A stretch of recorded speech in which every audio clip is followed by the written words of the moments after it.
Boa tarde a todos, sejam bem-vindos ao 4º webinar do RENDS. Hoje a gente vai falar sobre ações de resposta de bancos de desenvolvimento para o enfrentamento da pandemia de Covid-19. Essa série de webinars é realizada no âmbito de disciplinas, tanto da graduação quanto da pós-graduação no tema de logística humanitária e gestão de operações em desastres, do Departamento de Engenharia Industrial da PUC-Rio. Eu agradeço aos palestrantes e passo a palavra para o moderador de hoje, que é o Daniel Eckart. O Daniel é doutor em Engenharia de Produção, com ênfase em Transporte e Logística pela PUC-Rio, mestre em Engenharia de Produção, com ênfase em Gerência da Produção, também pela PUC-Rio, e graduado em Engenharia Elétrica, com ênfase em Telecomunicações pela PUC-Rio. Ele é cofundador do Laboratório RENDS e atualmente é professor do mestrado profissional em Logística da PUC-Rio. Obrigada, Daniel. Com você. Olá, obrigado, Adriana. Bom, boa tarde a todo mundo, né? São 5 horas aqui do dia 13. Então, primeiro eu queria agradecer justamente a presença de vocês, né, que estão aqui participando e prestigiando esse evento. Eu acho que eu sempre converso com a Adriana, né, quando a gente tem pessoas querendo conhecer um pouquinho mais sobre logística humanitária, isso é extremamente gratificante para a gente, porque a gente trabalha com isso dia a dia e sabe como que é difícil. Então, assim, hoje a gente vai estar falando com 2 bancos de desenvolvimento, né, o BNDES e o Banco Mundial, e a gente vai estar tratando de temas, né, relacionados à Covid, ou seja, ações que esses 2 bancos estão fazendo para poder melhorar um pouco a resposta a essa pandemia. Agradeço, então, já de antemão os 2 palestrantes, a Fernanda e o Fred, 2 Fs aí para a gente. Então, e agradeço também você, Adriana, pela oportunidade de estar moderando esse evento e também pela referência que você é nesse tema. Então, assim, é extremamente importante a sua vontade de ligar aquilo que é a teoria com a prática, e o webinar é uma dessas formas. Então, é uma iniciativa muito boa. Bom, antes de começar, vou falar de algumas regrinhas que a gente vai ter, né, assim, que eu acho que é importante. Então, a gente vai ter 2 apresentações, uma feita pelo Banco Mundial e a outra pelo BNDES. Cada uma delas tem uma duração de aproximadamente 20 a 25 minutos. Ao fim de cada uma dessas apresentações, a gente vai fazer 1 ou 2 perguntas, assim, para a gente conversar um pouquinho com os entrevistados, com os palestrantes. E após as 2 apresentações, a gente vai abrir uma sessão um pouco mais, digamos assim, de discussão, onde a gente vai possibilitar, através do chat, né, que vocês façam as perguntas e elas sejam respondidas, e vice-versa, um palestrante pode falar com o outro, perguntar para o outro se for necessário, fazer complementações.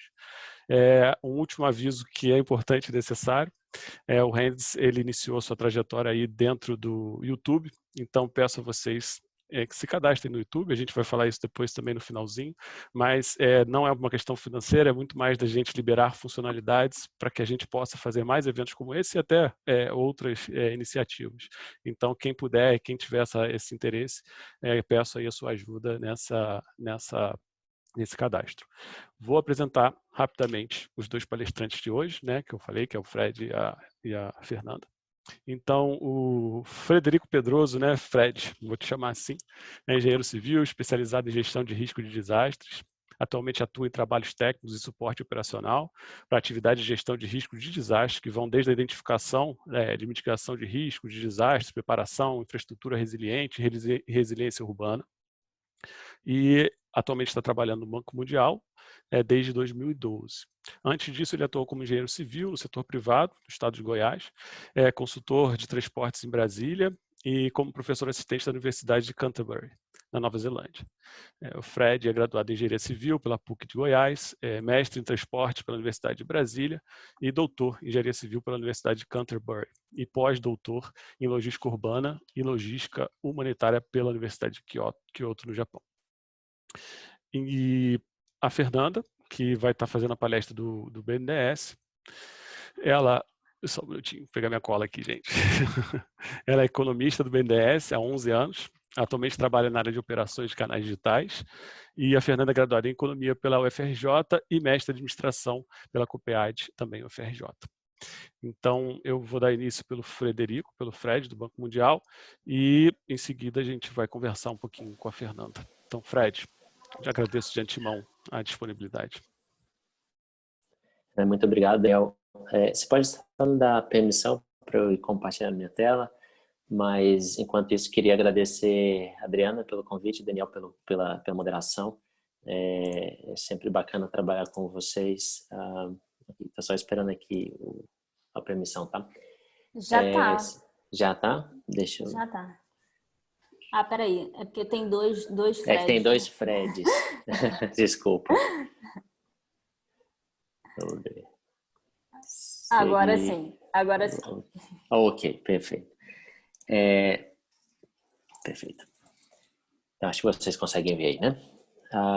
Então, só primeiro eu queria agradecer o convite, tá, Adriana? Sempre muito bom trabalhar com vocês. E a Adriana me conhece bem, acho que o Daniel também já me conhece um pouco. Eu sou bem informal, eu acho que eu vou tentar fazer uma apresentação informal no sentido dos protocolos, mas assim para mostrar um pouco como que o Banco Mundial vem trabalhando essa questão das respostas à emergência, tá? E bem animado para ouvir também aí a Fernanda sobre a parte do BNDES, que, vamos dizer, aí é nosso primo nacional, né? De uma forma ou de outra, a gente, com agendas de desenvolvimento, são bem demandados. Mas deixa eu começar a minha apresentação aqui. Pessoal, o Banco Mundial, na verdade, para quem não conhece um pouco, a gente tem duas principais vertentes, tá? A gente tem uma série de trabalhos que eu diria que são assistências técnicas, tá? Ou seja, o Banco Mundial tentando trabalhar na parte de desenvolvimento de conhecimento e também na parte de financiamento. E em específico no tema que eu trabalho no banco desde 2012, como o Daniel colocou, tá? A gente tem a parte da gestão de risco de desastres. Deixa eu só mostrar um vídeo institucional que a gente tenta mostrar um pouco o que é a agenda de gestão de risco de desastre, porque existe sempre essa dificuldade que a gestão de risco de desastre ele não é um setor, né? Não é como transporte, a gente financia rodovias, ferrovias, ou a parte de saúde do banco, então tem sempre essa dificuldade para as pessoas entenderem. Eu vou tentar colocar o vídeo, se por acaso não sair o som, aí a Adriana ou o Daniel vão projetar do lado de vocês, mas só um momentinho. Vocês conseguem ouvir?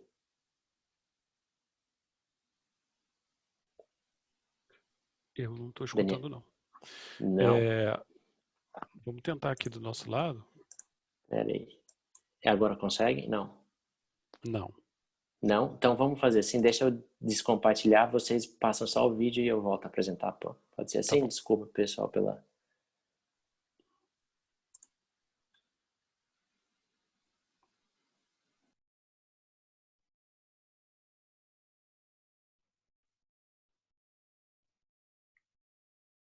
Adriana, você consegue? Já deve estar fazendo, né?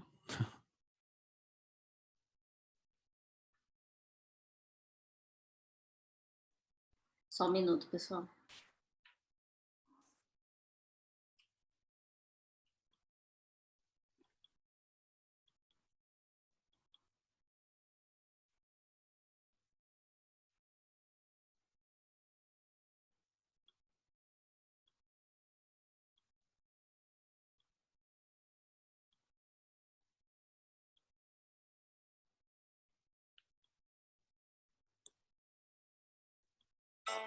Conseguem ouvir? Agora sim. Acho que no Brasil não existem muitos desastres naturais. Na verdade, sofremos muitos tsunamis ou terremotos de grande magnitude. Mas a cada ano perdemos vidas ou bens materiais por causa de desastres como deslizamentos de terra e inundações. Em países em desenvolvimento, como o Brasil, desastres ocorrem pela combinação de três. Adriana, acho que não. Adriana, acho que o som não tá saindo. Vamos fazer o seguinte. Perfeito. Deixa eu voltar na minha tela, vamos deixar o vídeo para trás e depois, obviamente, vocês podem compartilhar a apresentação, pode ser assim? E aí eu Tá. trabalho aqui em cima do... Não, beleza. Ou Em você quer? paralelo, tá, Fred? Podemos seguir assim. A gente vai ver com a equipe aqui de background se eles conseguem fazer efetivamente funcionar. E aí, daqui a pouco, a gente pode retomar o vídeo, se a gente conseguir, tá Tá bom? bom. A gente segue com a Beleza, a gente apresentação pode. inteira. Beleza, então vamos fazer assim. Mas basicamente, pessoal, o vídeo ele fala um pouco. A gente tem dentro do Banco Mundial cinco pilares fundamentais na gestão de risco de desastre, tá? Desde a identificação do risco, a mitigação, a questão da proteção financeira e assim por diante. Até a brincadeira que eu ia fazer antes a gente ensaiou, né? A gente já estava prevendo que meu computador não ia funcionar, então a gente meio que identificou o risco, já pensamos aí num protocolo com a Adriana e com o Daniel para eventualmente acontecer. Então, tentando traduzir um pouco para a agenda de gestão de desastres, é basicamente isso. A gente tenta identificar esse risco, a gente tenta mitigá-lo, tenta reduzi-lo. Caso não possível, a gente tenta responder a ele. E essa resposta, ela parte desde a parte de assistência humanitária, como é o principal tópico que o Hands faz, né, para a parte financeira também. Né? Então, essa é uma das questões que acho que eu tenho bastante interesse em ouvir o nosso colega do BNDES, porque a gente entende que nem todos os riscos de desastres eles são mitigáveis. E aí há a possibilidade da transferência, principalmente a transferência financeira e fiscal desse risco. Seria basicamente o seu seguro de carro, né? Ou seja, a seguradora de carro, ela sabe que uma parcela dos seus segurados vai bater o carro e ela transfere esse risco. Talvez você pode comprar uma ação de uma empresa seguradora e assim por diante. Nesse slide aqui que vocês estão vendo, essas duas agendas do Banco Mundial, não na gestão de gestão de desastre necessariamente, como elas se compatibilizam. Tá? A diferença entre a gente e outros agentes financiadores é que a gente sempre tenta trazer a questão do conhecimento, tá aí na luzinha, na ideia, em como isso se linka com o investimento. E a missão básica do Banco Mundial, corporativa do Banco Mundial, é a questão de redução de pobreza e compartilhamento da prosperidade. Tá? Nós, no final das contas, nós somos uma agência de desenvolvimento. Tá? Então, o objetivo é que a gente consiga auxiliar nossos mutuários com conhecimento e com empréstimos ou com fundo perdido também. Infelizmente, o Brasil não se enquadra mais hoje nos fundos perdidos do Banco Mundial, porque é o que a gente chama de um país que já graduou, ou seja, a economia brasileira já evoluiu a um ponto de que ele não mais se enquadra no quadro de doações do Banco Mundial para investimentos. Okay? Agora, principalmente isso para mim sempre foi uma batalha. Eu sempre brinco, você nunca vai ver um avião do Banco Mundial pousando em um local de desastre. Isso acontece sim com as Nações Unidas. Né? E aí isso é muito do que eu trabalho com a Adriana e com a equipe dela, de que a agenda específica das operações de logística humanitária ou de resposta imediata a desastres, não necessariamente ela se enquadra diretamente nas missões, nos instrumentos no trabalho do Banco Mundial. Tá? Então eu sempre tive essa questão assim, de ter um interesse muito grande na agenda, mas como que eu posso justificar internamente e para os meus chefes esse trabalho?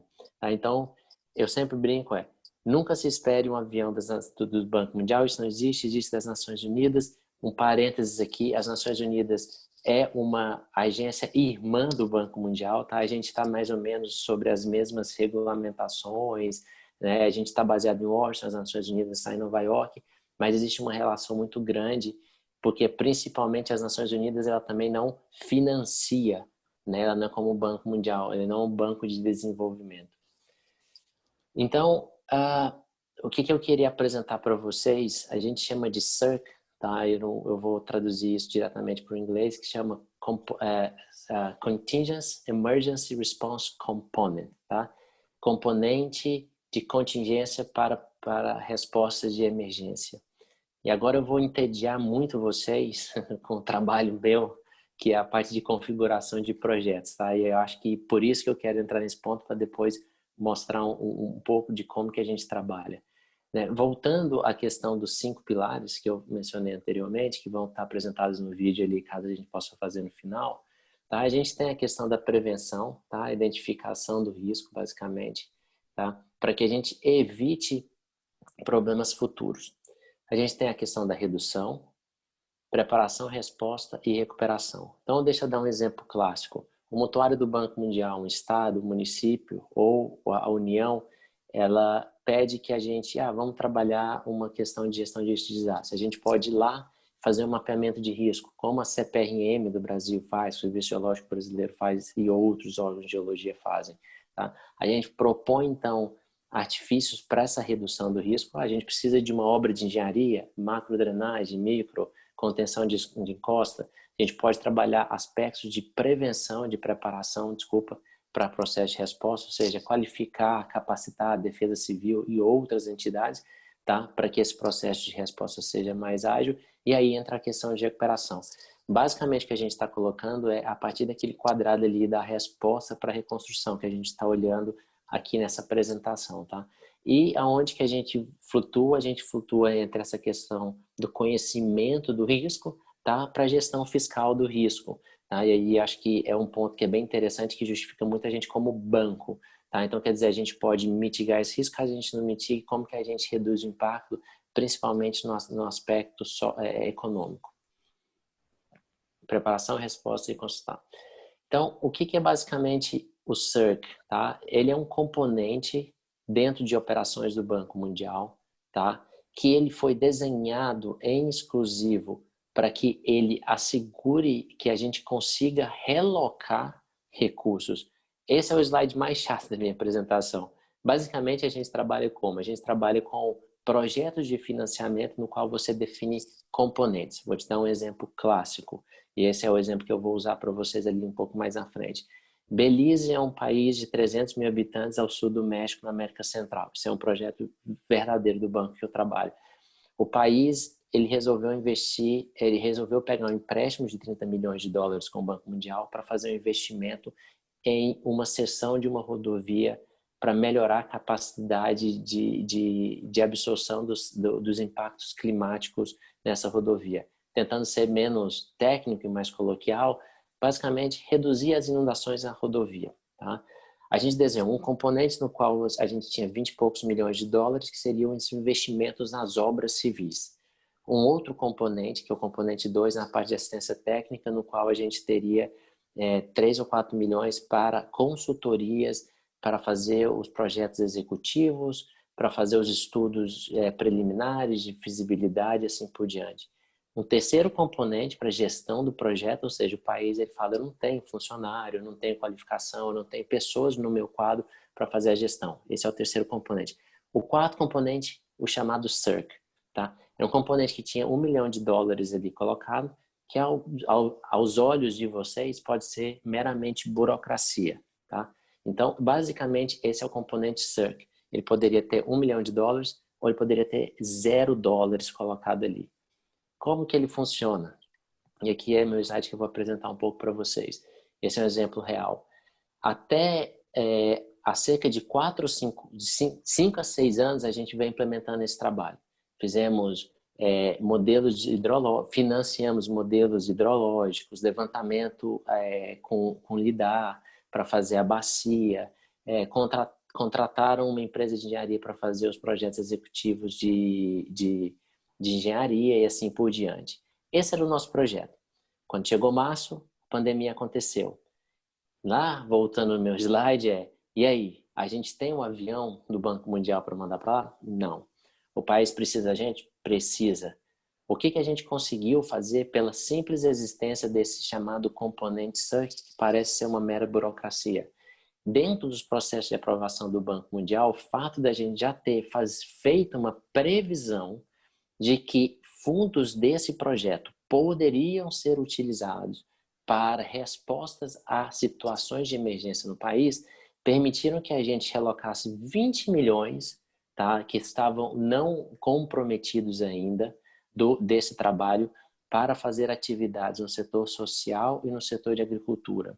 Tá? Então, basicamente, o que a gente fez, a gente não teve que voltar para o diretório do banco, que é um processo muito difícil, e fazer toda uma burocracia extremamente grande para utilizar esse recurso de uma forma totalmente diferente do que foi inicialmente desenhado, no sentido de que eu brinco que a rodovia que a gente ia financiar em Belize se tornou, entre aspas, tá, um programa social tipo um Bolsa Família, tipo esse crédito que a população brasileira está recebendo, parte dela, e também um auxílio aos produtores rurais que tiveram a sua produção impactada ou reduzida ou afetada de não conseguir vender ou exportar ou importar no país. Então, já que a gente não consegue mandar o avião, né, como as Nações Unidas, a gente consegue, entre aspas, mandar um avião virtual, no sentido de que esse projeto ele foi totalmente redesenhado num prazo de 3 meses e pouco, tá? Que pode não ser necessariamente tão ágil quanto muitas vezes a logística humanitária requer, mas que vai sim permitir que até agosto do próximo ano esses recursos possam ser utilizados, que é o prazo de fechamento do nosso projeto. Já vou entrando no final da minha apresentação aqui. Esse é o componente CERC que eu coloquei para vocês, a parte de financiamento, tá? A parte de alocação de recursos de empréstimo do Banco Mundial. E, como eu comentei para vocês lá no começo da apresentação, nós trabalhamos no banco fundamentalmente com 2 pilares, né? Um pilar de financiamento, né? Transferência de recursos via fundo perdido, que não tem no caso do Brasil, reforçando novamente, ou financiamento empréstimos, tá? E o outro lado é desenvolvimento de conhecimento. Aonde que a gente pode desenvolver conhecimento? Esse é o exemplo que eu estou colocando aqui. A gente firmou um acordo junto com a PUC Rio de Janeiro, a gente vem trabalhando com a USP, a Universidade de Lugano, tá? Uma série de instituições por meio de contratações de consultorias ou trabalhos técnicos, tá? E nesse caso em específico a gente está olhando aí, esse trabalho está sendo gerenciado pela professora Adriana e pelo pessoal aí no Rio, tá? No sentido de conseguir entender um pouco os impactos do Covid no Brasil. Tá? Então, eu pedi para o Daniel me ajudar bastante aqui, porque eu vou ser bem sincero, não sou eu que estou fazendo esse trabalho, não vou me atrever aqui a fingir que eu entendo todo o trabalho, que eu estou aprendendo com vocês, mas como a Adriana e o Daniel estão aqui, eu não vou passar essa vergonha, mas basicamente a gente vem de um aspecto que eu achei muito interessante, esse slide que o Daniel preparou, de que a gente vinha meio que negando a aceitação de que a gente poderia ter eventos de grande magnitude, tá? E eu até me incluo nesse grupo. Eu falei com um colega meu que trabalha no Japão hoje, eu falei, nossa, ninguém nunca pensou nisso. Ele falou, não, muitas pessoas pensaram nessa pandemia. Porque muitas pessoas resolveram não ouvir, né? Então, basicamente, a gente vê essa série de problemas localizados crescendo, chegando onde a gente está, né? E aí, esse trabalho que a gente está desenhando, ele tem fundamentalmente dois produtos, basicamente um em cima de protocolo e resposta de preparação, tá? O Daniel pode depois, a professora Diana podem colocar, mas a ideia é que esse trabalho técnico, ele traga para a gente novamente todos esses subsídios a uma defesa civil, por exemplo, e sirvam de insumos para esses trabalhos que a gente desenvolve em conjunto com o governo, tá? E o segundo é exatamente conseguir entender o impacto nessas cadeias de suprimento. Nessas reuniões que a gente tem no desenvolvimento, que o pessoal está trazendo para a gente, né, fica claro que não só aqueles protocolos de defesa civil, de que eles levariam todo mundo para o ginásio, hoje não podem ser mais aplicados para a questão do distanciamento social, mas também tem um ponto que, na parte de cadeia de suprimentos, que me chama muita atenção, de que o panic buying, toda essa questão, acho que um dos professores que estão trabalhando falava assim, que a dificuldade de você distribuir arroz que não tenha gosto o cheiro de sabão em pó, também é grande, e isso é importante, porque no final a gente está protegendo, como a gente colocou lá no final, no começo, a questão do Banco Mundial o compartilhamento de prosperidade e redução de pobreza. E a gente vê que, fundamentalmente, e da forma muito peculiar, esse desastre que a gente está passando, a pandemia, ele também afeta diretamente e desproporcionalmente o mais vulnerável. E essa é uma das questões principais do Banco Mundial na sua missão. Basicamente é isso que eu queria falar. Eu acho que tem uma parte que eu gosto bem, que é interessante, que é essa questão do desenvolvimento do conhecimento está sendo feito pelo pessoal do RANDS em conjunto com outras universidades. E a parte mais, vamos colocar assim, burocracia do Banco Mundial em cima de realocação de recursos com esse componente SURC, que eu acho que está muito fora da realidade de vocês, mas é interessante de vocês terem uma pouca leitura de como nossa instituição tenta se flexibilizar. Pessoal, terminei. Não sei se a gente pode passar o vídeo, senão a gente vai disponibilizar, tá, Daniel? Tá, deixa eu tentar aqui, Fred. Vou pegar o compartilhamento. Ok. Depois a gente...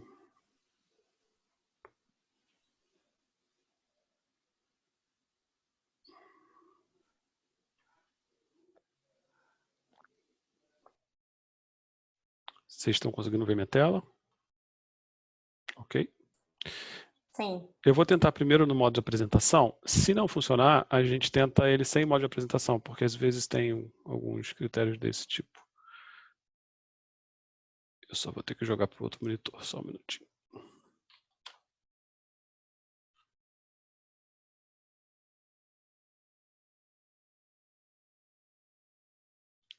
Tá legal o som? Não, não tá saindo. Não tá saindo. Vou tentar de novo. É verdade que não sofremos com tsunamis ou Agora sim. de grande magnitude, mas a cada ano perdemos vidas e bens materiais por causa de desastres como deslizamentos de terra e inundações. Em países em desenvolvimento, como o Brasil, desastres ocorrem pela combinação de 3 fatores: exposição, perigo natural e vulnerabilidade. No caso de uma inundação, por exemplo, habitantes próximos a um rio podem estar expostos a situações perigosas. Atitudes humanas, como o descarte inapropriado de lixo ou o desmatamento para ocupação do solo, aumentam a chance de inundações e deslizamentos ocorrerem. Por outro lado, populações carentes podem sofrer mais com desastres por estarem em áreas de risco e terem menos condições de se recuperar. Mas os desastres afetam a todos. No Brasil, estima-se que a cada ano as perdas devido a desastres são de 9,1 bilhões de reais. Isso equivale a 276 mil carros populares novos. Se juntarmos todos esses carros em fila, iremos de São Paulo a Brasília. Como evitar que o perigo natural se transforme em desastre? O Banco Mundial, em parceria com o governo brasileiro, trabalha para isso. Nós baseamos nossa atuação em 5 passos. A identificação do risco para avaliar a dimensão do problema. A redução do risco, em que tomamos medidas relacionadas ao uso do solo e melhoramentos da infraestrutura. A preparação adequada por meio de vários sistemas para proteger a população em situações de desastres. Proteção financeira para reduzir o impacto econômico dos desastres sobre governos, empresas e famílias. E a reconstrução resiliente, que foca em melhorias para as estruturas e as prepara para eventos futuros. O Banco Mundial tem desenvolvido uma série de iniciativas para apoiar a gestão de risco de desastres no Brasil.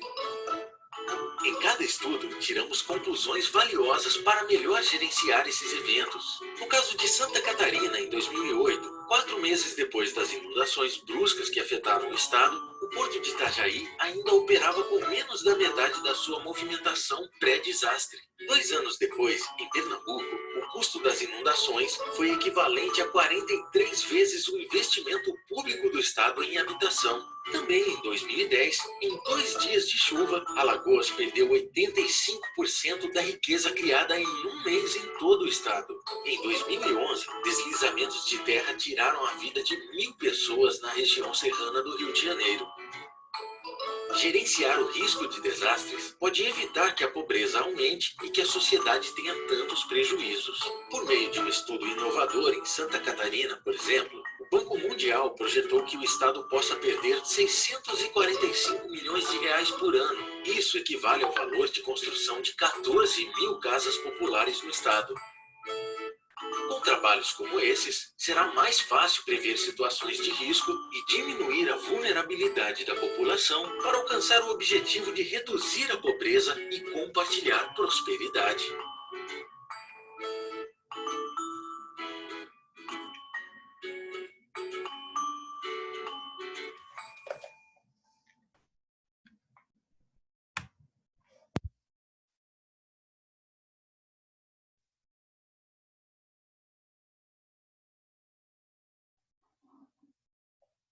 Bom, todo mundo conseguiu escutar? Acho que sim, né?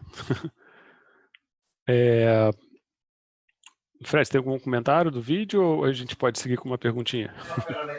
Não, pode seguir com a pergunta, tá tranquilo. Acho que o vídeo era basicamente isso. É bacana, porque alguns desses projetos a gente inclusive participou, né? Então acho que é algo realmente gratificante ver que parte do investimento, né, que a sociedade tem, ela vai para alguma coisa efetivamente que dá resultado. Então, eu tenho uma pergunta do chat, né, que a gente está perguntando quais são os critérios que o Banco Mundial utiliza para selecionar esses projetos. E aí eu emendaria uma segunda pergunta, e como é feita essa parceria, por exemplo, com os governos locais, governos de cada um desses países? Oi, Daniel, estava no mudo, desculpa.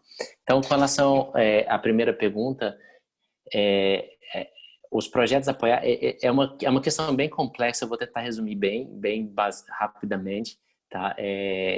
A gente tem nessa questão do financiamento, obviamente, ele passa por determinações específicas de cada país. Vamos ao Brasil, que é o nosso interesse, né? Por determinação legal do Brasil, os mutuários do Banco Mundial, o avalista das operações do Banco Mundial é a União, é o governo federal. Então, quando se faz uma operação para um município ou um estado, né, a União, ela é a garantidora. Nesse sentido, a própria União determina o que eles chamam de CAPAG, capacidade de pagamento, tá? Que seria como o Serasa, tá? Entre aspas, dos estados e municípios, tá? E isso, ele limita a atuação nossa do banco. Então, a gente pode trabalhar com municípios e estados que têm capacidade de pagamento A ou B, tá? Existe no Tesouro Nacional toda uma determinação de como que essa CAPAG é calculada, tá? E isso aqui é a principal determinação na parte financeira. Depois você tem a questão da agenda, né? Não é incomum você ter um prefeito ou um governador chegando ao Banco Mundial falando: eu queria uma operação de empréstimo no setor de águas para melhorar a questão de água e saneamento da minha cidade ou do meu estado e assim por diante. Tá? Então, essas determinações, elas passam por essa questão da negociação, da agenda. Obviamente, como a nossa agenda é ampla, como você vê, essa redução da pobreza, compartilhamento da prosperidade, não é nada extremamente específico, a gente tem que voltar a dar um passo e avaliar como que essas operações elas podem contribuir em específico para essa agenda. Tá? Em suma, seria mais ou menos isso. Qual foi a segunda pergunta? Eu me perdi aqui, desculpa, Nora. Você está em mudo, Daniel, peraí, você está em mudo. Mais ou menos você acabou respondendo sobre o Brasil, né? Mas é como que são feitas as parcerias locais, né, com os governos. Então, tem um critério e teria essa parceria, e aí como que seria feito isso? Sim, perfeito.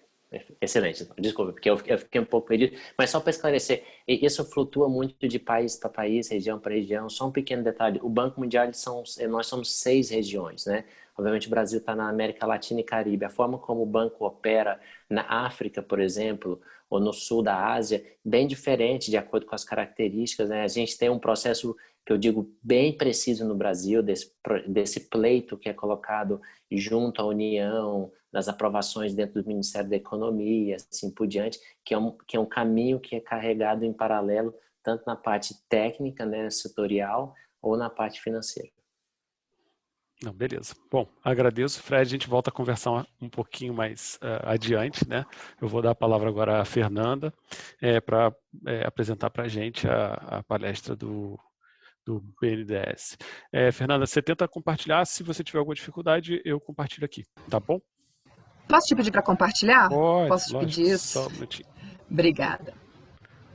Enquanto isso, né, queria dar boa a todas e todos, agradecer a presença e, mais do que isso, assim, agradecer o convite, né, porque, como a gente eu vou até falar um pouco, a gente tem feito muitas palestras explicando as medidas que o BNDES tem feito, né, no combate à pandemia, mas aqui a gente é bem diferente para que vocês entendam o porquê das ações do BNDES e o que o BNDES está fazendo em medidas emergenciais para que essas medidas emergenciais sejam mais efetivas, tá? E a gente selecionou aqui um grupo específico de medidas voltadas para micro, pequenas e médias empresas. Tá? Então, eu queria agradecer muito. É uma satisfação estar aqui, um pouco mais próxima, né? Foi assim, descobrir o trabalho do Heinz, que eu, por causa da palestra, acabei pesquisando e me interessei muito, muitíssimo interessante. Então, vamos lá. Daniel, se você quiser botar uma apresentação, pode passar. Tá, vou botar aí mudo aqui, tá? Tá ótimo, você pode passar, obrigada. Tá, pode passar a apresentação, se você... Obrigada. Então, né, como o Daniel na apresentação explicou, eu trabalho na área de operações e canais digitais, que é a área do BNDES que faz as operações, né, por meio, basicamente, de operações digitais, e por isso que a gente consegue chegar na micro, pequena e média empresa. Então, como vocês vão ver na apresentação, a nossa atuação emergencial foi muito focada na empresa. Por quê? Né? Porque a gente tem, no Brasil, tem muita micro e pequena empresa. Embora a gente pode dizer, não, elas são 1/3 do PIB, mas elas representam muito em termos de empregos, mesmo empregos formais. A gente não está nem falando de empregos informais, que deve ser muito mais. Mas em termos de empregos formais, essas micro e pequenas empresas são 50%, né, praticamente 50% de onde empregos no Brasil. Tá? E boa parte dessas microempresas, né, que 2/3 delas estão no setor de serviços, e um setor que foi muito impactado pela pandemia, né? Cabeleireiro, pequenas lanchonetes, o que vocês pensarem em serviço, boa parte desses serviços são de micro e pequenas empresas. Tá?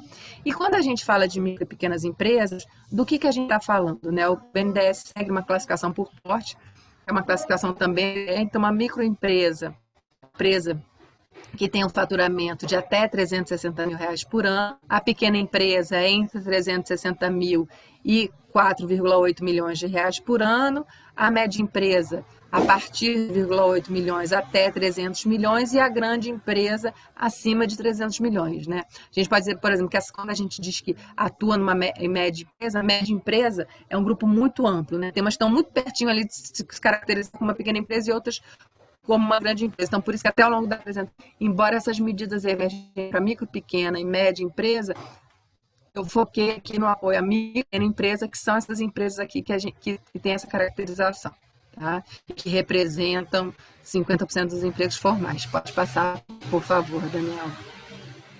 Tá?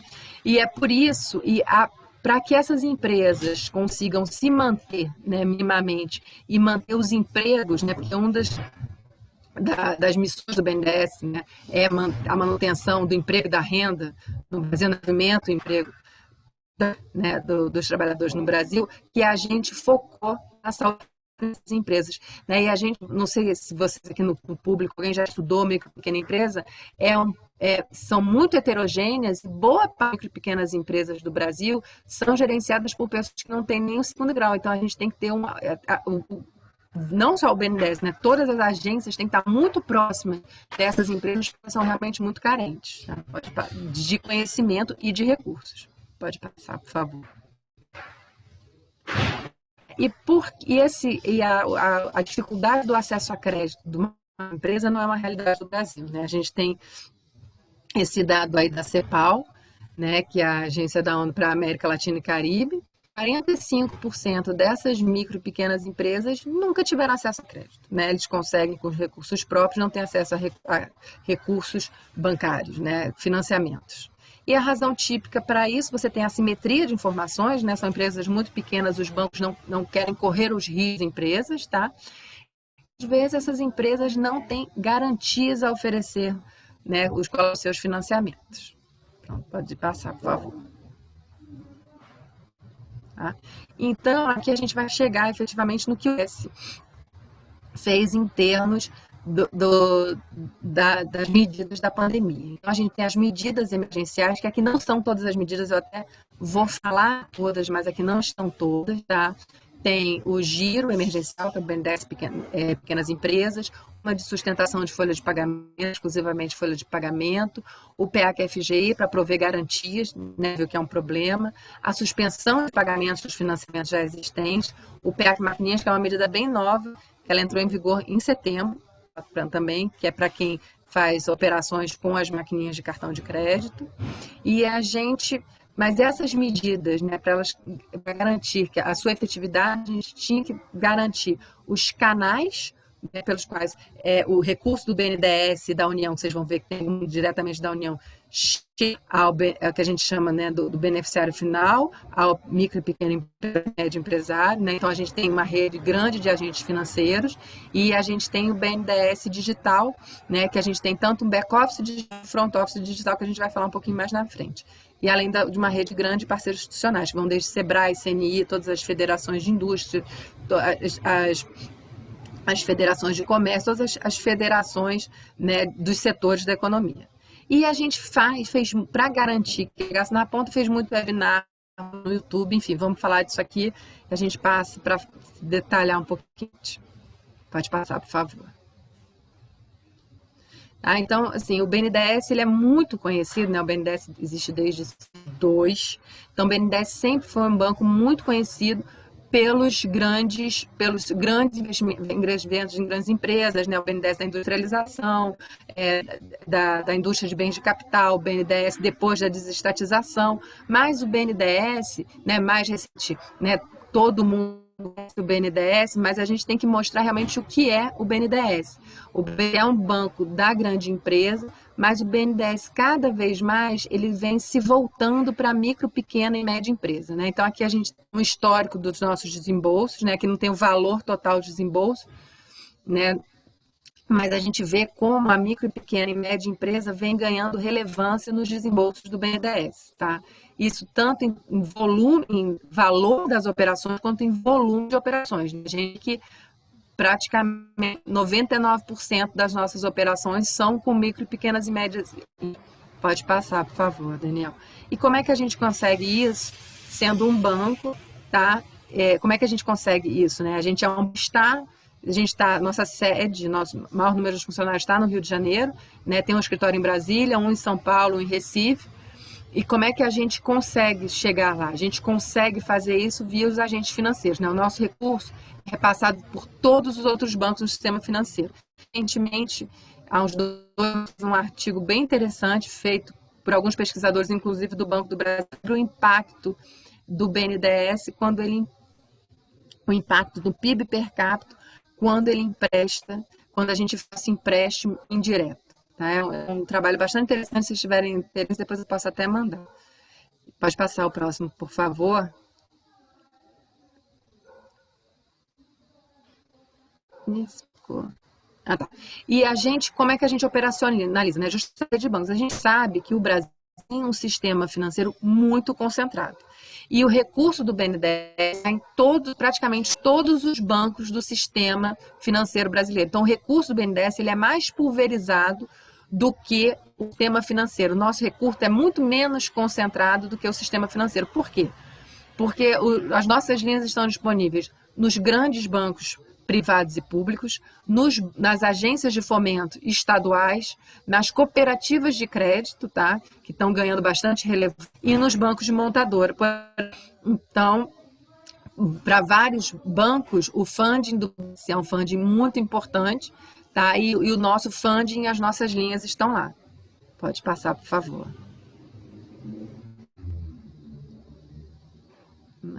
Então, o cliente ele tem acesso a uma linha do BNDES, muitas vezes ele nem sabe que é uma linha do BNDES porque ele pegou em algum outro banco e muitos bancos nem usam o nome BNDES, né? Tem uma linha nossa que é muito conhecida de máquinas e equipamentos, que é a nossa linha que tem mais de 40 anos, e os bancos usam Banco X, Finame do Banco XPTO, não, é o Finame do BNDES que é repassado por aquele banco.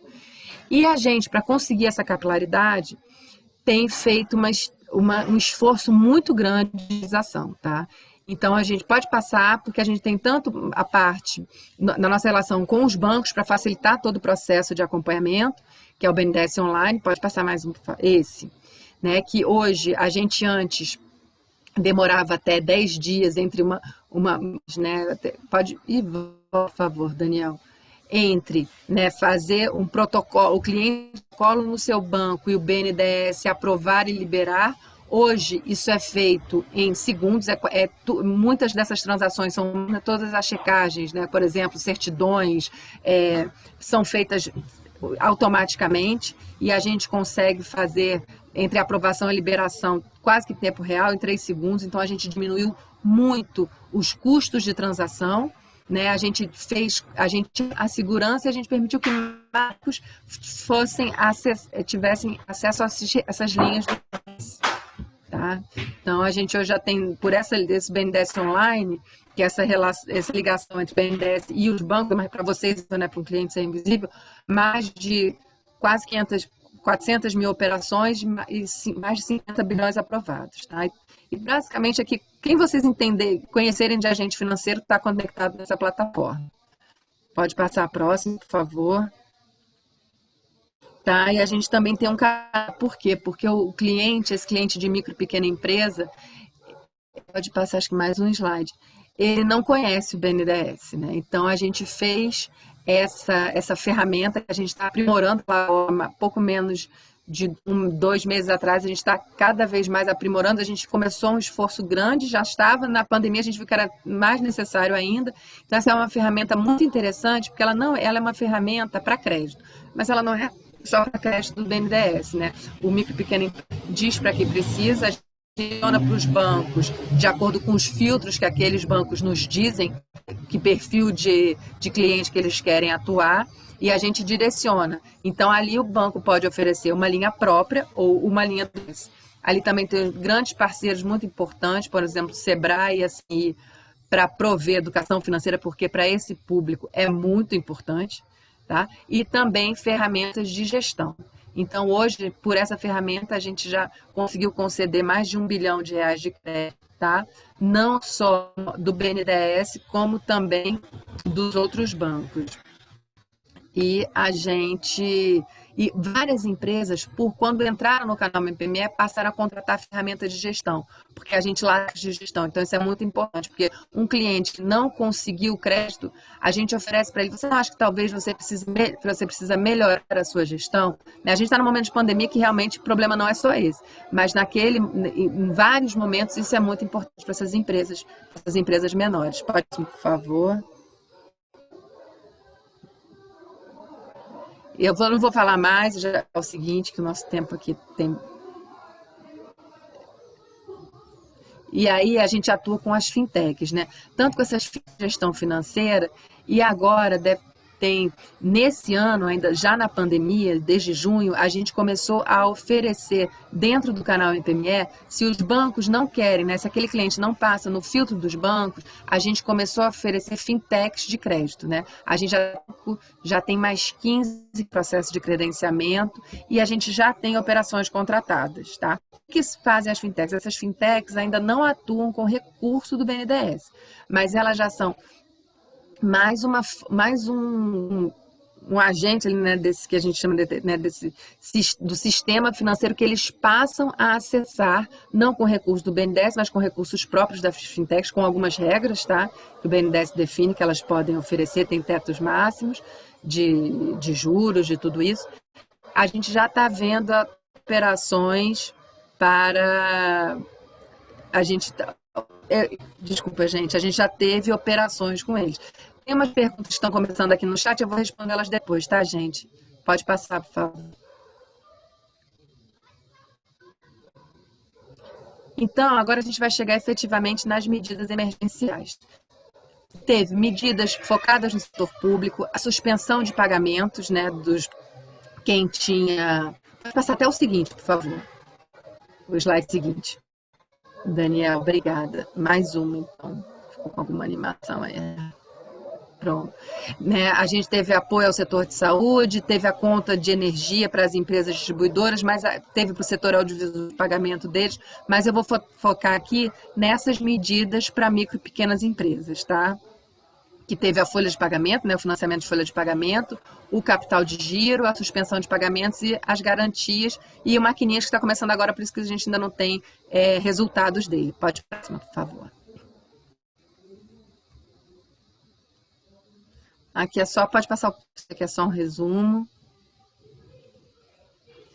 E aqui a gente tem os valores, e o que é importante a gente dizer, né? Que a gente, com essas medidas emergenciais, a ampliar, né, muito a nossa atuação se a gente comparar janeiro e agosto de 2019 com janeiro e agosto de 2020, né, a atuação do BNDES foi quase o dobro, foi mais do que o dobro do período, né, se a gente compara, e por as medidas emergenciais, tá?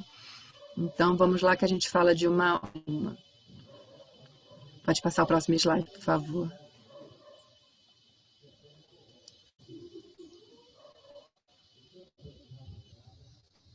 Vocês estão me ouvindo? Então, todas essas medidas estão disponíveis no nosso site. Quando você entra no site, você dá um clique ali, estão todas as medidas. Pode passar o próximo, por favor. Esse detalhar eles. Pode passar.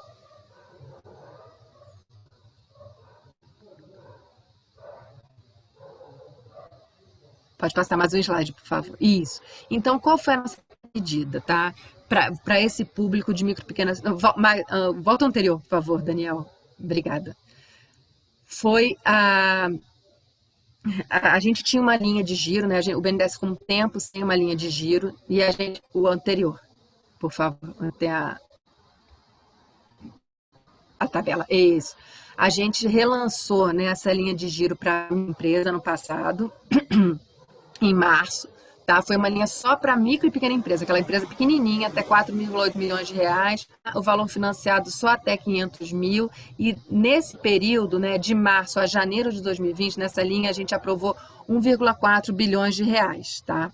E aí a gente viu, nesse momento, né, 9.500 clientes foram contemplados, né, tiveram seus financiamentos e nesse valor de e-mail.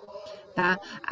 Como o banco não tinha uma linha de giro automática, em janeiro desse ano, antes da pandemia, a gente, né, não só para micro e pequena empresa, mas até a que a gente chama de média 1, empresa que tem faturamento até 90 milhões, a gente aumentou o valor financiado para até 10 milhões, mas isso durou muito pouco tempo, porque veio a pandemia e logo em março, dia 23 de março, a gente ampliou de giro. Por quê? Né?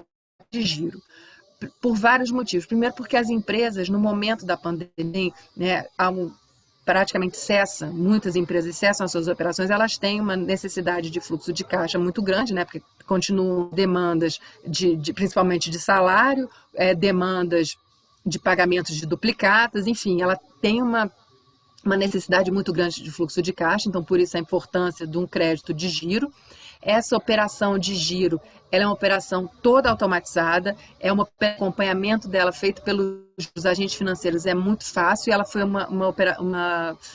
muito sucesso no ano passado, então a nossa primeira medida vai ser ampliar essa linha, porque ela já dava certo, vamos ampliar o grupo de empresas que podem aderir à linha e aumentar em muito o valor financiado, né, que era de 500 mil, passou para 10 e agora na pandemia até dezembro serão 70 milhões.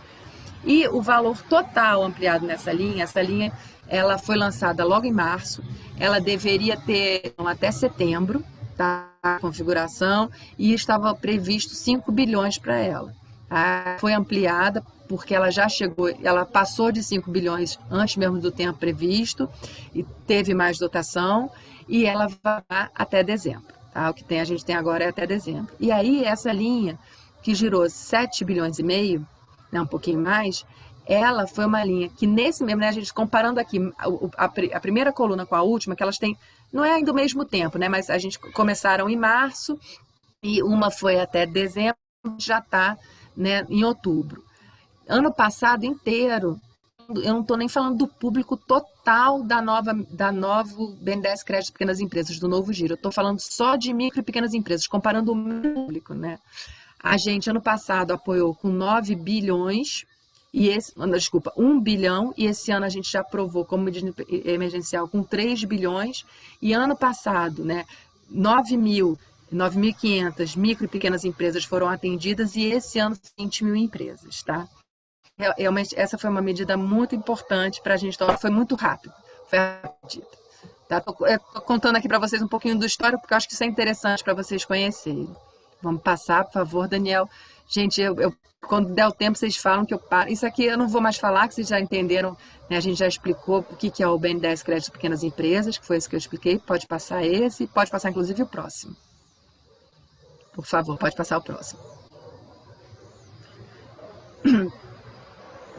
Mais um, por favor, Daniel. Aí, pode ficar nesse slide. Desculpe. O que a gente fez, né, que foi importante, pode passar mais um. O que a gente fez nele é muito importante. Os micro, pequenos e médios empresários, eles não sabem que banco que está atuando. Então, a gente começou a disponibilizar informações que a gente não disponibilizava. Pode passar, por favor.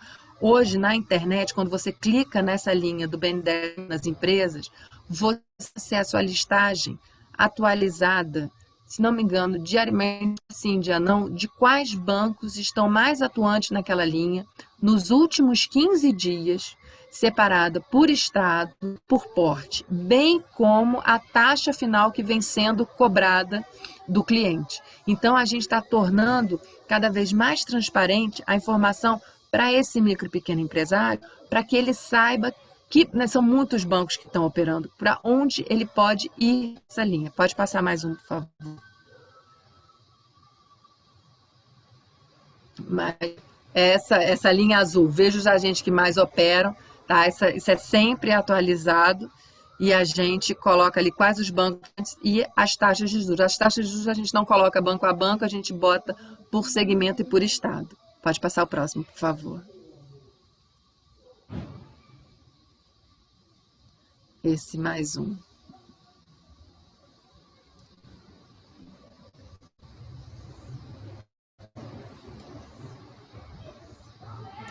Tá, e a gente passar mais um, porque essa é justamente essa tabela que eu falei que os nossos clientes, eles veem, né, quais agentes estão operando em cada estado, em cada porte de empresa.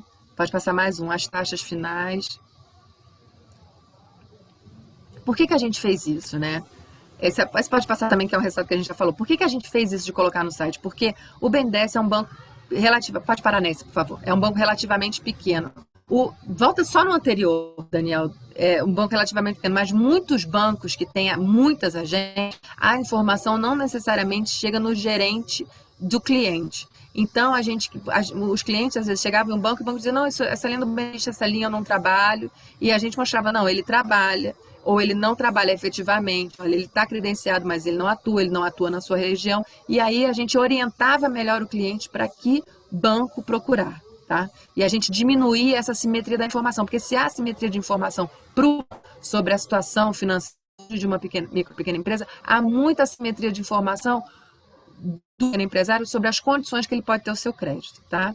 E aí a gente teve, depois, né, além dessa medida, a gente teve a suspensão de pagamentos. Tá? Entre abril e setembro, o BNDES permitiu que fossem suspensos os pagamentos, né, e depois eles fossem pagos a partir de outubro, eles voltassem a ser pagos. Não houve extensão do prazo de pagamentos, mas houve cancelamento, inclusive sem pagamento de período, tá?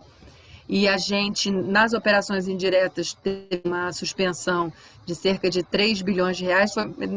Foi mais ou menos metade das operações que podiam ser suspensas foram suspensas, tá? E o 28 mil clientes, foi um número bastante bom. Pode passar. Eu estou falando aqui da parte, né, do que a gente está vendo, mas a gente tem tem o ônus e bônus dessa atuação indireta, que a gente pode falar sobre isso nas perguntas, tá, gente?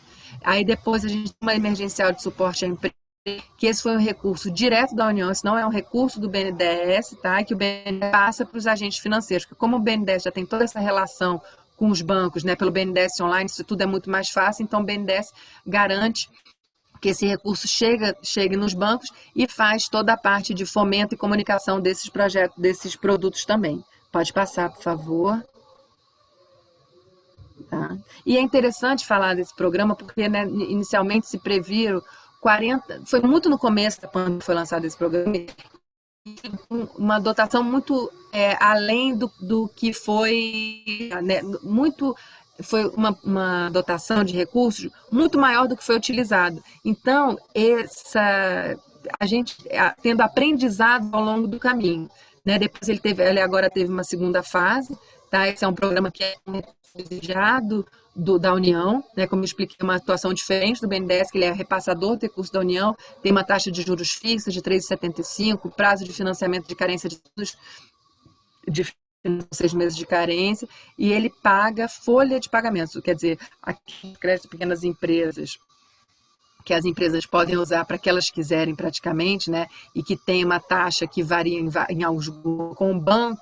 Nesse aqui, qualquer banco que ela vá, um banco que esteja habilitado para atuar nessa linha, as condições são as mesmas, tá? E ele paga folha de pagamento por 4 meses, não salário integral do funcionário, até 2 salários mínimos por empregado. Já está acabando a vigência agora, tá? Pode passar mais um, por favor.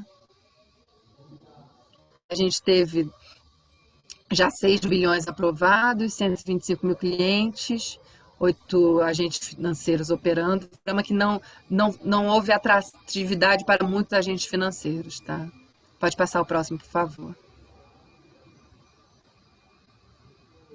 E a gente tem essa foi uma medida emergencial muito importante, que em valor, né, são já 60 bilhões de reais, dos grandes problemas de acesso a crédito, uma micro, pequena e média empresa, garantias. Esse é um problema sempre.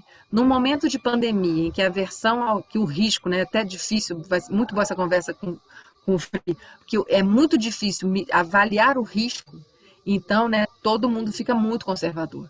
Então, muitas vezes a gente tinha relatos de clientes que falavam assim, olha, eu quero, mas, né, o banco está pedindo a minha mãe, o meu fígado em garantia, isso eu não tenho como dar. Né, que os bancos não sabiam, estavam num momento, né, de grande aversão ao risco. Então, era necessário mesmo que o BNDES oferecesse um programa, né, que se construísse esse programa de garantias. Né? O BNDES já tem o FGI, que é esse fundo garantia, né, e houve um aporte de mais 20 bilhões para este programa emergencial, que fosse para fazer garantias para micro, pequenas e médias empresas. Tá? Agora, nesse final, que já está com 16 bilhões comprometidos, vai se pôr para grandes empresas também, até 2 bilhões. Tá? Então, esse programa foi muito importante, e esse programa os bancos usassem para todos os não só os do BNDES. Pode passar, por favor. Pode passar, que são os vários bancos que estão habilitados. Pode passar. Mas... Aí pode passar também, porque isso é como chegar no... Pode passar. E esse aí é o mais novo, né, da linha emergencial, que também é com recursos do Tesouro. É um produto bastante interessante, tá? Não vou me alongar aqui, mas é o crédito maquininhas, tá? Que é para aquele empresário bem pequenininho, é para o MEI, tá? Que ele vai pegar para todo aquele, né, que teve operações ano passado com venda por maquininha, usando cartão de crédito ou de débito, né? Hoje a gente sabe, qualquer lugar que você vá no Rio, né? Estou falando que a PUC no Rio e a gente no Rio, mas isso não é diferente no Brasil. Todo mundo tem uma maquininha, né? Os MEIs têm de cartão de crédito, então quem tiver tido operações por ali pode pleitear essa linha, tá? Por quê? Porque justamente a garantia da linha são os recebíveis das maquininhas, tá? E o valor do empréstimo é bastante pequeno, né, de até 50 mil reais, normalmente o valor para esse público. Pode passar, por favor. Então, isso foi bastante inovador. Também ele tem uma taxa de juros de até 6%, independente de onde e qual banco se vá. E o Daniel acabou de me mandar uma mensagem, mais 5 minutos, é só isso que eu vou usar mesmo, Daniel, desculpe. Tá? Pode passar o próximo.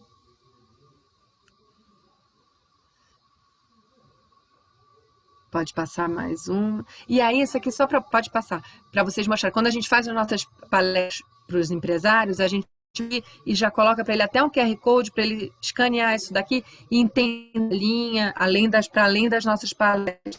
Pode passar.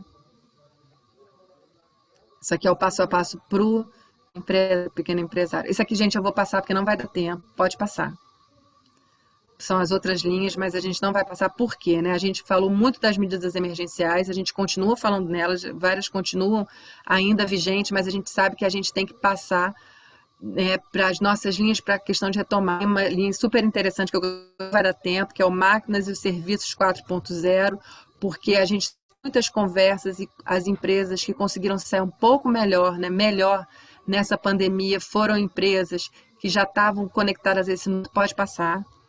Tá? Então, por isso que a gente tinha um programa já no Finame de Máquinas 4.0 e estamos credenciando serviços 4.0. Pode passar, todos esses. Tá? A gente pode marcar, de repente, uma conversa, porque essa linha é muito interessante. A gente já até falou na PUC sobre ela. Pode passar. Pode passar, né? De manufatura e industrialização, IoT. O cartão BNDES a gente também não vai dar tempo de falar. Pode passar.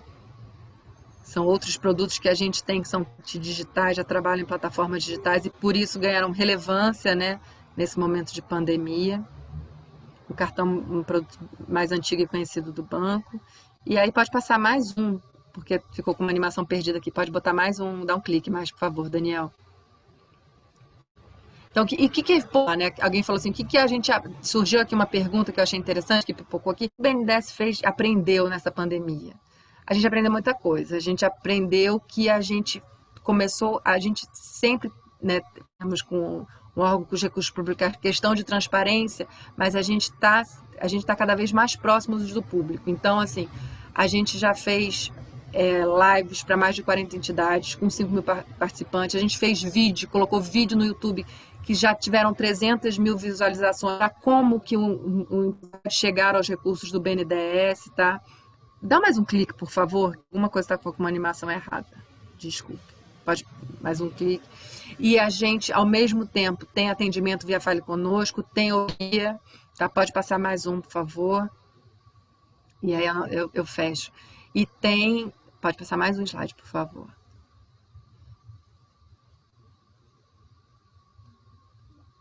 Gente, vocês estão me ouvindo? Pronto, e aqui, né, o que a gente faz? De norte a sul, a gente está conseguindo falar com todo mundo. Tem os vídeos, tem a questão da gente ser cada vez mais transparente com essas taxas disponibilizadas no nosso site. E é isso, muito obrigada. Acho que eu avancei muito no Desculpem, gente. Mas acho que eu fui... Poxa, Fernanda, pelo menos 5 minutos depois que o Daniel me mandou a mensagem. Deixa eu só voltar aqui.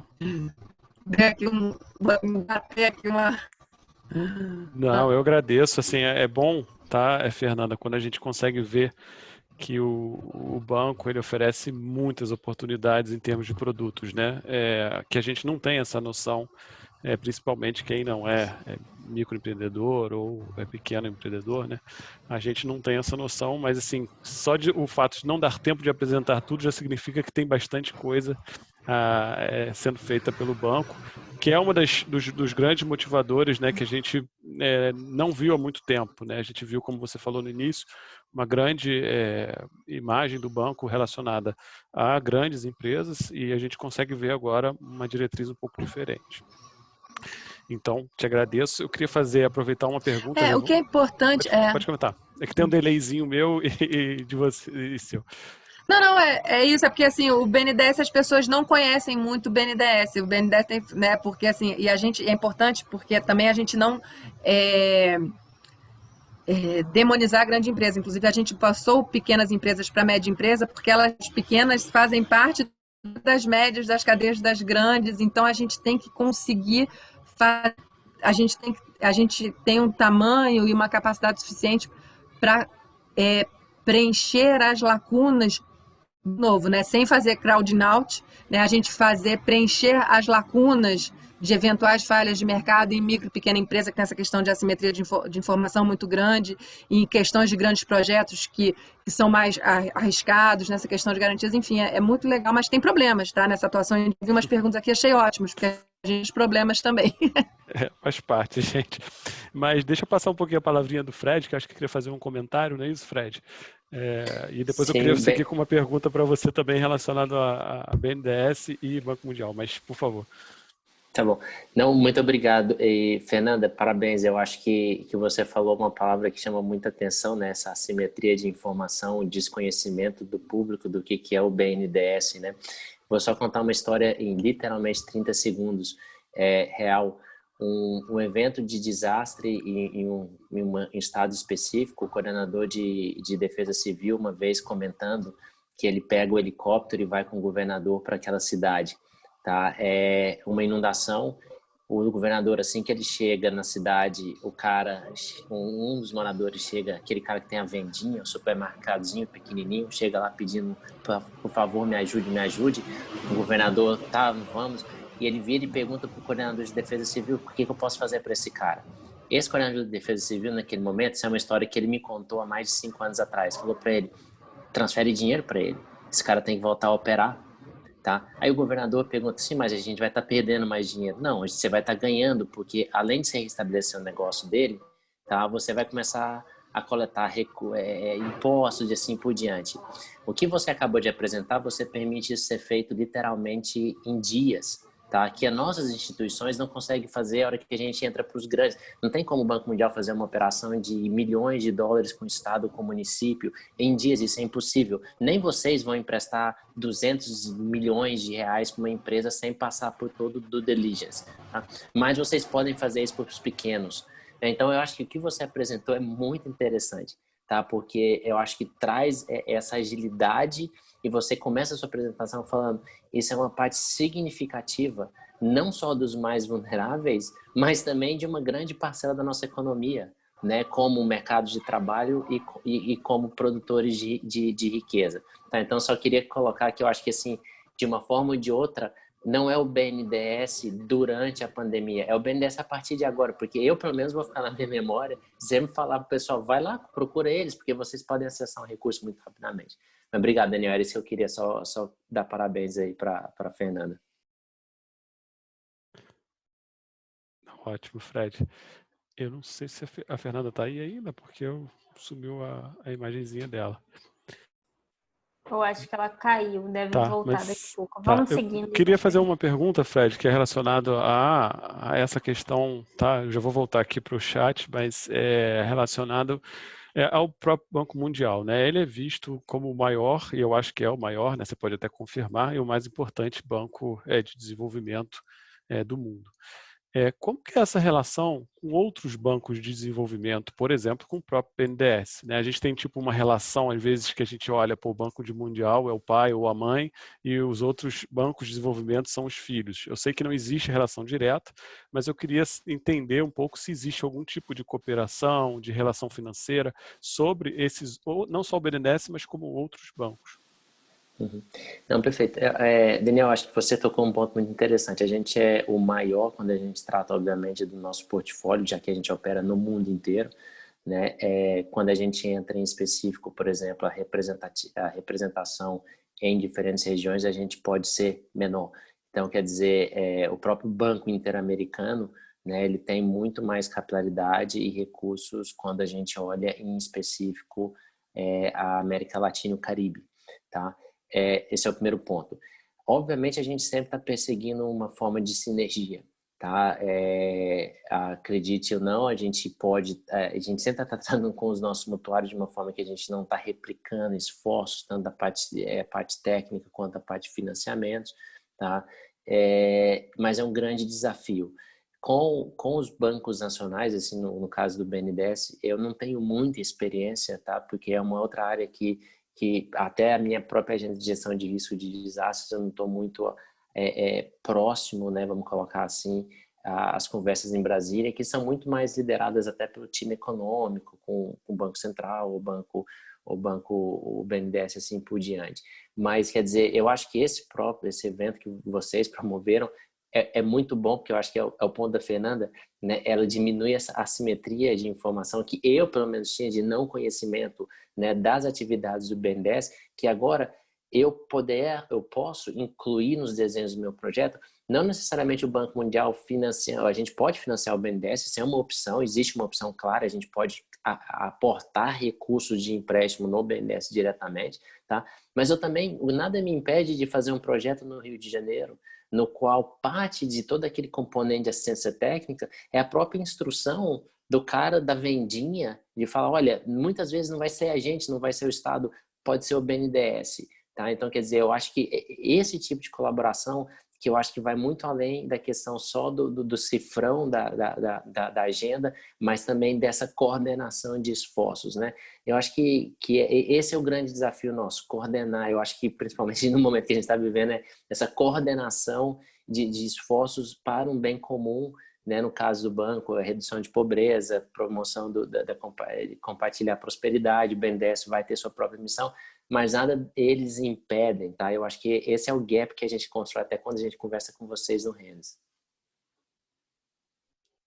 Legal, eu acho que é importante escutar isso, vindo justamente da entidade, né? Não estou aqui personalizando o Frederico, mas é uma resposta da organização, né, do BNDES. Eu acho que isso está dentro aí da instituição. Então, eu fico feliz de escutar como agente humanitário, né? Porque a gente fala nesse momento de pandemia, né? A gente está falando aqui da parte financeira, de Banco de Desenvolvimento, e a gente sabe quando tem um desastre nisso súbito, como um terremoto ou algo diferente, aquela confusão que é para você dar uma resposta, aquela coordenação de agentes para dar uma resposta para a população. E você está justamente tocando nisso, da gente poder nos organizar um pouquinho melhor e tirar um pouco essa parte de sufrão do meio da história. Vou aproveitar uma outra pergunta, né, que vem aqui do chat da Fabíola, né?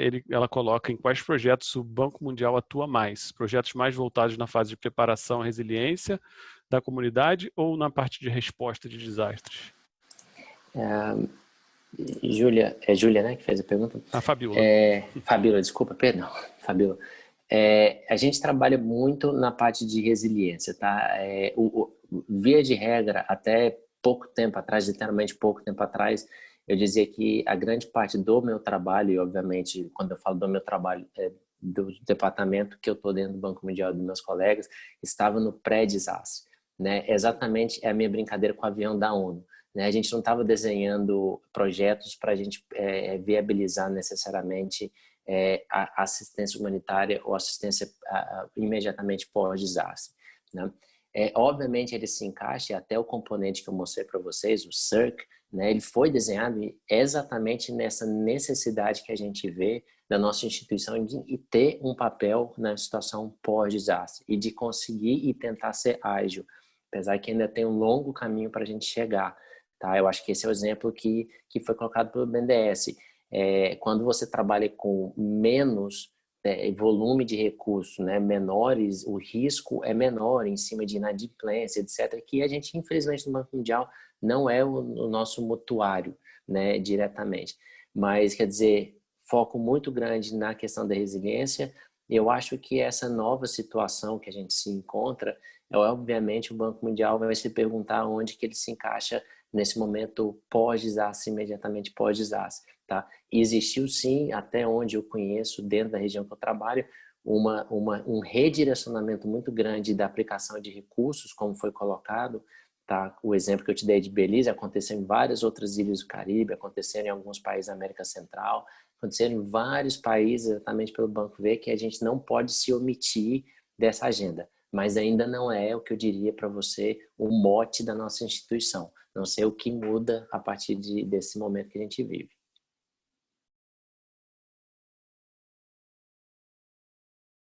Tá no mudo, Daniel. Oi, Fernanda, você nos escuta? Acho que agora você está no mudo.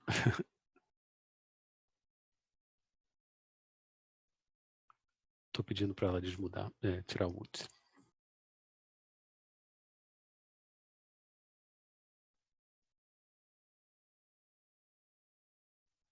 Oi, Fernanda, de repente tira o vídeo e deixa você e a gente não está te escutando, você está em mudo.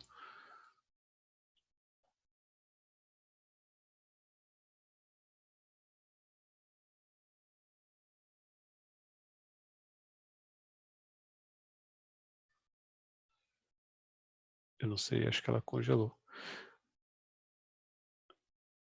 Bom, vou fazer mais uma pergunta aqui que tem do chat, tá, Fred? Vou ocupar um pouquinho o seu tempo e tentar ver que a Fernanda, se ela conseguir conectar, vai ser bom, porque tem outras perguntas aqui para ela. Bom, mas tem uma aqui do Renan, se existe alguma parceria. Consegui falar, gente. Pronto. Tá, Estão me Fred, deixa eu ouvindo? tá, estamos escutando, você me Ai, escuta? que bom. Não, pode continuar. Tá, o Fred, eu vou Escuto. fazer uma pergunta para a Fernanda, que a gente está aqui no finalzinho, né? Mas só, Fernanda, enquanto você estava fora, a gente já viu, conversou um pouquinho sobre o Banco Mundial e a própria parceria que pode vir a existir com o BNDES. Mas eu queria fazer uma pergunta antes de iniciar aqui pelo chat, curiosidade minha, né? A gente trabalha aqui com viés humanitário, então a gente tem essa questão de vulnerabilidade presente no nosso dia a dia constantemente. E aí eu queria saber, assim, mais de uma forma mais prática, quais são os critérios que o Banco Mundial utiliza, né, para poder ajudar essas micro e pequenas empresas. E se existem critérios humanitários também, ou se são critérios muito técnicos. Quando eu falo assim, vou dar uma diferenciação, né? Se a micro tem uma dívida, se não tem, ou se você já vai para um viés de alguma forma humanitário para caracterizar aquele tipo de ajuda. Olha, não. Como é que é a nossa atuação indireta, tá? Que até que eu botei aqueles slides. É via os agentes financeiros. Então, por isso que o BNDES repassa suas linhas todo tipo de agente financeiro. Os grandes bancos comerciais, sejam públicos e privados, as agências de fomento, que têm tido um papel muito importante, os bancos de cooperativa, não sei se vocês têm, né, o Banco Mundial, como é que isso acontece no mundo, mas no Brasil eles estão ganhando uma relevância muito grande. Então, os bancos, né, o BNDES define algumas regras e define as linhas, né? A gente falou aqui para vocês das linhas, por exemplo, do BNDES Crédito de Pequenas Empresas. O BNDES define um custo de linha, né, que é TLP ou Selic, mais um que varia por cada linha, né, de acordo com a sua prioridade. Então, por exemplo, essa linha crédito pequenas empresas é 1,15 por ano, mais a Selic, digamos assim, ele pode optar pela Selic. E aí o banco que o empresário vá, ele vai avaliar se aquele risco pode ser tomado ou não, se ele vai ou não conceder aquele crédito para o empresário. Tá? O empresário, ele não pode... Vocês estão me ouvindo, gente? Vocês me ouvem? Sim, a gente escuta. Ah, tá ótimo.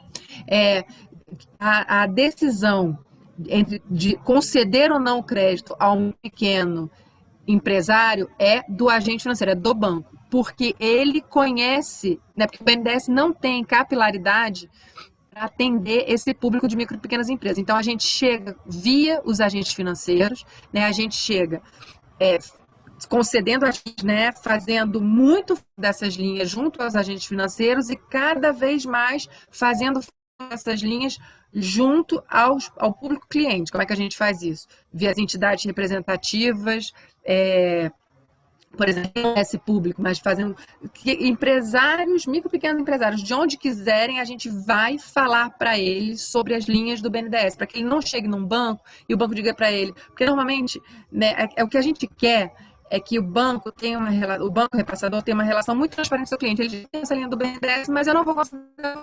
É uma escolha, é uma política de crédito do banco, é legítima, é estratégica, tá ótimo. A gente quer deixar claro para aquele cliente que o banco XPTO tem as linhas do BNDES e para que público que ele normalmente consegue essas linhas, seja por segmento, para que o cliente ele possa ir. Eu acho que ela caiu novamente. Bom, eu acho que ela conseguiu responder a nossa pergunta, né? Assim, pelo menos eu vou resumir, de repente ela consegue voltar, mas existe uma análise que o BNDES ele repassa, né, para a entidade financeira, para o agente financeiro, e o agente financeiro vai ser o tomador de decisão baseado num critério de risco. Então, acredito que isso tenha sido comentado aqui. Bom, não sei, Adriana, pelo horário, eu não sei se você gostaria de fazer as considerações finais, mas assim, eu de antemão agradeço a presença de todos, a gente tem algumas perguntas aqui, mas pelo horário, eu não sei, Adriana, se você quiser a gente continua um pouquinho, senão a gente faz as considerações finais. Eu deixo aí a sua... Bom, pessoal, a gente teve alguns probleminhas técnicos, está todo mundo nas suas casas, tentando fazer esses eventos da melhor maneira possível, mas é claro que depende de conexões não tão estáveis quanto se a gente estivesse no escritório. Mas eu agradeço muito aos palestrantes, achei que as colocações foram muito pertinentes, muito bacanas. Ao Fred, que é parceiro de longa data, está trabalhando agora, deu a oportunidade para a gente de pesquisar durante a pandemia, né, de fazer esse trabalho, seja com as defesas civis, seja com uma análise de impacto de cadeia de suprimentos, que está sendo super interessante para a equipe do Rennes, e também para a Fernanda, assim como o Fred, fiquei surpresa e grata foi uma boa surpresa essa atuação toda no BNDES, e acho que a gente pode explorar esse tipo de financiamento para micro e pequenas empresas em caso de desastres e no futuro. Para quem não conhece as atividades, as pesquisas do Rennes e quiser se manter em contato, estão aqui os nossos links. A gente está no Facebook, no Instagram, LinkedIn, Twitter, no YouTube agora, pode ser contactado por e-mail ou pelo próprio site. E se mantenha em contato, que em breve a gente vai divulgar o próximo webinar e é sempre bom ter vocês por aqui. Então, agradeço a todos pelo evento de hoje. Obrigada mais uma vez, Fred. Obrigada mais uma vez, Fernanda. Agradeço ao Daniel pela moderação do evento. Obrigada, até a próxima.